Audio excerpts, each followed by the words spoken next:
Janice, give me some of that dating foolishness. Yes, sir.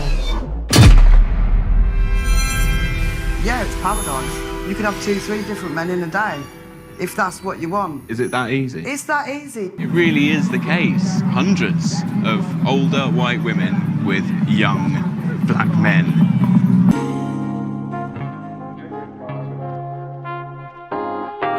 Post-war British women travel to Gambia for sex and relationships with younger Gambian men. Welcome to Management Highlights Daily. Shout out to Absolute Documentaries for this video and reporter Seiji Rhodes for doing a great job providing the information in this documentary.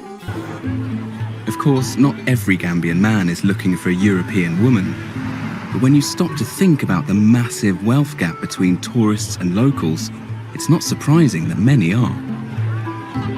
So what's really going on? And what do Gambian men have to say about it?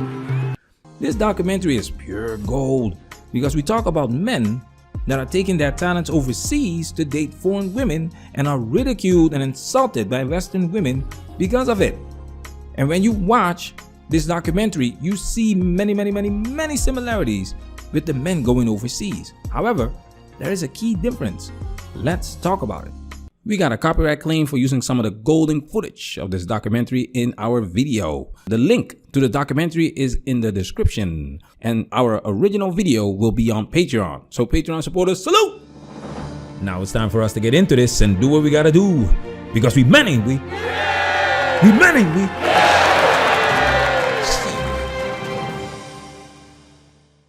I want to find out more about how these relationships work. Hiya, Shay. Hello, nice to meet you. 57-year-old Jackie moved here from the UK 3 years ago and has had several relationships with Gambian men.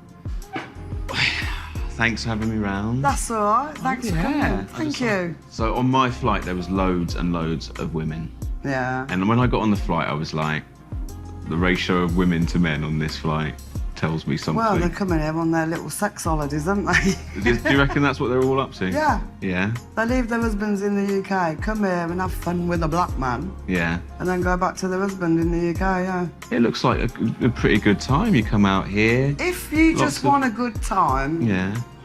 it's paradise. You could have 2-3 different men in a day, if that's what you want. Is it that easy? It's that easy. Wow. So some of these women have husbands and still have post-war girl summer with Gambian men. This is pure gold because this explains that this dating foolishness is all about supply and demand. These post-war women can't get what they want at home, so they go elsewhere to get it. That's familiar, right? That's similar to men. And women talk, people talk. So now Gambia is a hotspot for post-war women to get some action. So women understand exactly how this game works. But here's the kicker, check this out. You only have to be walking down the road. You can be wearing your scruffy clothes. It doesn't matter. They see the white skin, they want chance. And then what?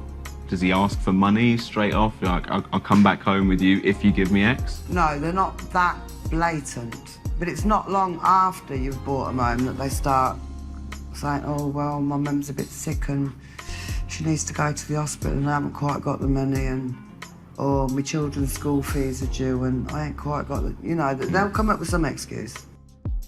Here's the kicker. Women are not trained to take care of a man, and women are hypergamous. So going overseas to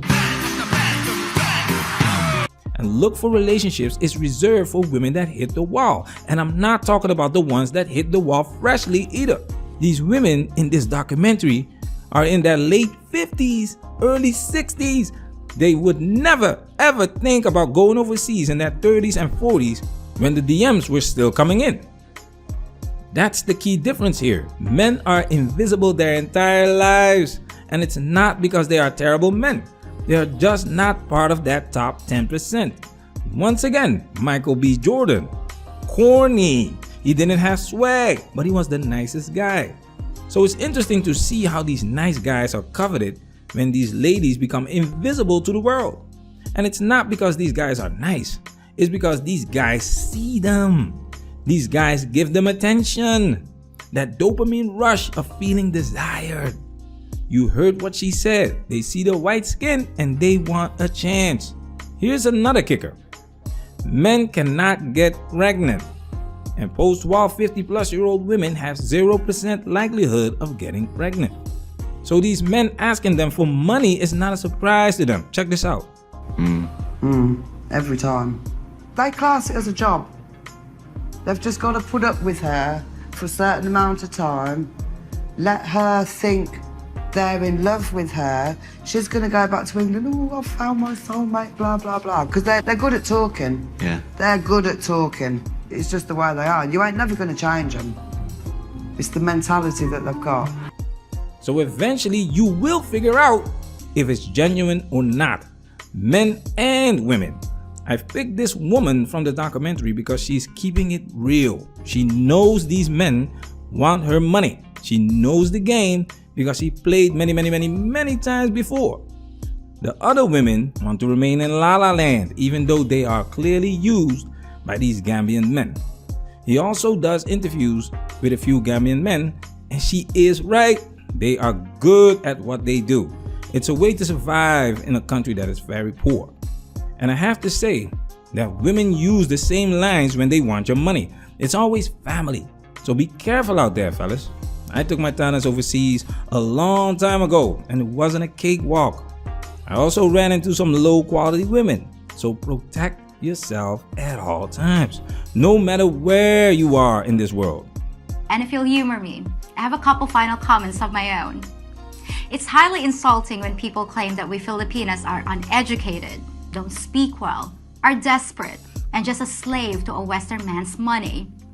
Is it true that we see passport bros as an upgrade to our situation? Of course we do, but so what? Isn't that the same thing you look for in a man? To find someone that makes more money than you do? So why are you bashing us for doing the same thing? Seems a little hypocritical to me. But does it mean we're only looking for money with no love involved? Well, let me ask you the same question. When a Western woman rejects a man who doesn't earn enough, and you do it all the time, does that mean that all you wanted was his money? And the thing you really don't seem to get is that the men who come here aren't choosing underage girls or women from the slums that literally are desperate. They're mostly pairing up with average Filipinas. The beaten down, miserable woman who sold her soul just to get a meal. That pathetic Filipina you seem to have stuck in your heads. She's the exception, not the rule. This is pure gold. Mic drop. This is how you do it, ladies. Keep the insults and shaming language to yourself. The Filipina P. Salute. Man, that's where we working. Protect yourself at all times. This video has officially been highlighted.